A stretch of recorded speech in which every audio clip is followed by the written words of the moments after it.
মুক্তিযুদ্ধে মানবতাবিরোধী অপরাধের দায়ে মৃত্যুদণ্ডপ্রাপ্ত আবুল কালাম আজাদ আন্তর্জাতিক অপরাধ ট্রাইব্যুনালে আত্মসমর্পণের আবেদন করেছেন। তবে এই ট্রাইব্যুনাল ২ এর চেয়ারম্যান অনুপস্থিত থাকায় তার আবেদনের শুনানি হয়নি। এদিকে জুলাই গণ অভ্যুত্থানে ইন্টারনেট বন্ধ করে হত্যার উস্কানি ও সহযোগিতার অভিযোগে পলক ও জয়ের বিরুদ্ধে অভিযোগ গঠন করে বিচার শুরুর আদেশ দিয়েছেন ট্রাইব্যুনাল। নতুন বাংলাদেশ গড়তে এলো জুলফিকার স্টিল।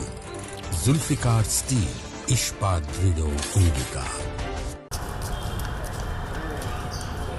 ফাঁসির রায়ের ঠিক ১৩ বছর পর আন্তর্জাতিক অপরাধ ট্রাইব্যুনালে মাওলানা আবুল কালাম আজাদ।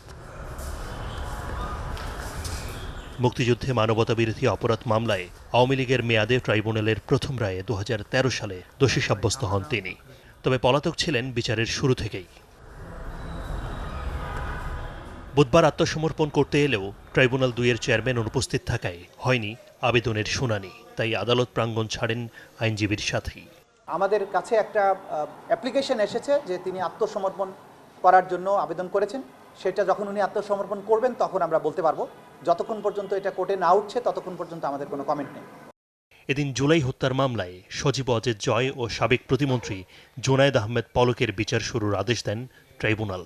১৮ ফেব্রুয়ারি হবে সূচনা বক্তব্য ও সাক্ষ্য গ্রহণ। তারা গণহত্যাকে আড়াল করার চেষ্টা করেছেন এবং পরিকল্পনা করেছেন কিভাবে ইন্টারনেট শাটডাউন করে ব্ল্যাক আউট করে দিয়ে কিভাবে গণহত্যা চালানো যায়।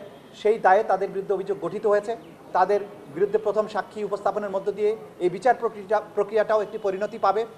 এদিকে ১১ জনকে গুম করে টিএফআই সেলে নির্যাতনের ঘটনায় সূচনা বক্তব্য উপস্থাপন করেন চিফ প্রসিকিউটর।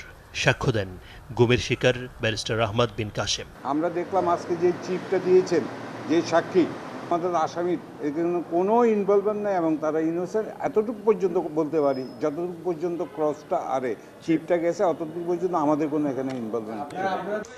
এ মামলায় সাক্ষীকে জেরার জন্য ২৬ জানুয়ারি দিন ঠিক করেছেন বিচারপতি গোলাম মর্তুজা মজুমদারের নেতৃত্বাধীন বেঞ্চ।